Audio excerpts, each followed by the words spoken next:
现在自媒体这种鱼龙混杂哈，很多时候让人无言难尽。理论远远跟不上现实的变化，现实比你的理论更精彩、更丰富，甚至更深刻。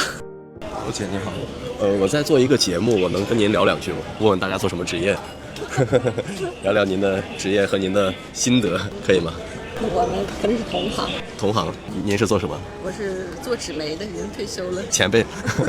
你是做什么？我是自媒体博主。您是在报纸还是在杂志？在报纸媒体干了35年。那你怎么看现在所有的行业基本上从纸媒完全转型了？时代的需求。这是时代的需求，纸媒被拍在沙滩上，但是纸媒它也有它纸媒的优点，便于那个资料保存可以长久的保存。网媒它很多的保存期限哈，就是只有2年。网媒的传播的快捷性哈，有巨大的优势，我们也不得不承认。做新闻来说哈，当然是现代媒体网媒哈最有优势。但是现在可能新媒体欠缺了3个要素，就新闻3要素：真实性、时效性、准确性，是不是这3个？差不多。大家也都在说，自媒体也不是一定是真实的。现在自媒体这种鱼龙混杂哈，很多时候让人无言难尽。我们从入职就教导我们，真实是它的生命，时间上真实，事件上真实，最后的结果上的真实。所谓新闻的5要素，5个 W。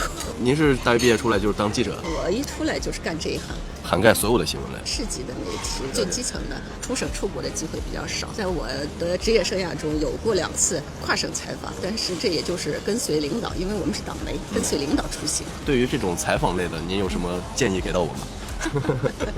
我们入职老师给我们培训，就是说哈，一个需要有对这个新闻敏锐的判断，对它的价值的有一个敏锐的判断，要上接天气，然后国家的政策下接地气，结合我们这个媒体的特点、生活百姓的需要，然后下接人气，天气地气。人气好相通了之后，你这个新闻一定会受欢迎。您说的很好。那您还建不建议现在年轻人去学新闻类的专业？新闻哈是每一个人必备的，因为现在这个时代哈，新的时代，人人都是记者，人人都可以去做自媒体，每一个人就是一个媒体载体。全民的素养，特别是我们做自媒体人的素养，需要极大的提高。那你觉得学新闻这个专业有什么用呢？您都说了，其实每个人都可以做，那为什么还要专门去学呢？学习，那就让新闻传播得更快，让更多的人知道他自己需要的资讯。每一个人的生活，他的状态不一样，他是需求的新闻资讯也不一样，用他希望的那种阅读习惯传播给他，尽快的速度去传播给他，跟他的内心引起共鸣，把你的新闻达到最佳的传播效果。您对现在比如刚步入社会的大学生或者20到30岁的年轻人有什么建议？根据您的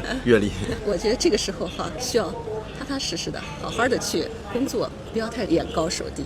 因为我带过20多个实习生，刚开始因为才从学校出来哈，满嘴的理论，然后跟他实际工作不能切合，还是得实践。对，实践真正的出真知。你在书本上学来的理论跟他现实是有很大的差距的，特别是现在这个快速发展的社会，理论远远跟不上现实的变化，现实比你的理论更精彩、更丰富，甚至更深刻。那您觉得我这个方式怎么样？你这个方式不妨一试，也许更会出产很好的新闻。大家没有什么任何一个提前沟通，我觉得这也是一种传播方式。到您现在为止，您觉得人生的意义是什么？是来好好的体验生命，让你的生命尽可能的精彩、有价值，让自己过得开心，让自己家人过得开心，同时为社会做出一定的贡献。在我们单位是很多年的优秀记者，也是我们市级的优秀记者，我们省级的10佳记者。在工作之外呢，我也做很多的公益，我还有我专门的公益项目，1元爱心温暖100，就是帮助贫困学生的公益项目。你说的公益，其实我想插一句跟你聊聊，为什么大家赚了钱之后，有了一定成就之后，都要去做慈善？不一定是那个什么哈，你赚了钱之后，其实公益在生活中哈随手都可以做。你传播一种正能量的理念，用人们喜闻乐见的方式传播一种正面价值，这也是一种公益。简单的来说，理解它为助人利他，物质的利他是浅层次的，精神的利他其实层次更高。哇，您这个说的很有深意。财布施、法布施、无微不施嘛。